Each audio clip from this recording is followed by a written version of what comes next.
នៅចិត្តមិនថាអ្នកនៅឆ្ងាយមិនថាអ្នកនៅក្នុងស្រុកភូមិយើងណាបាទសូមគោរពអញ្ជើញដល់អស់លោកអ្នកបងប្អូនបាទដែលមានចិត្តក្នុងការដែលចងដៃដល់បងប្រុសស្រីបាទសូម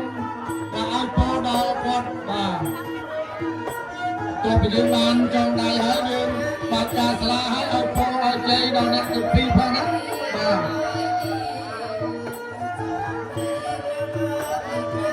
បាទអញ្ចឹងសូមបាទត្រៀមខ្លួនក្នុងការដែលយើងចូលបន្តណាចងដៃដល់គុណប្រុសស្រីបាទនឹងឲ្យពរឲ្យជ័យដល់អ្នកទាំងពីរនេះបាទឲ្យគេមានក្តីស្រឡាញ់ជារៀងរហូតជាមួយគ្នាដល់ចាស់រៀងខ្លួនបាទ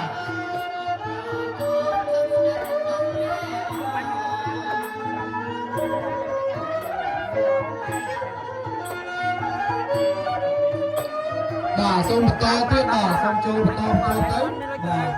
បាទសូមឲ្យអ្នកដែលបន្តព្រៀប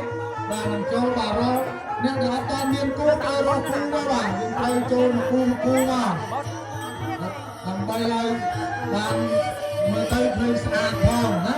បាទអ្នកដែលអត់ទាន់មានគូសូមរកគូឲ្យមក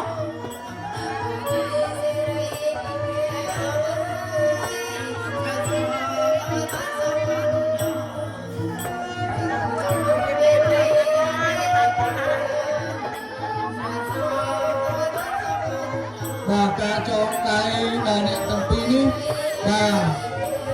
មិនថាបងប្អូនមានលុយឬក៏បងប្អូនមានប្រាក់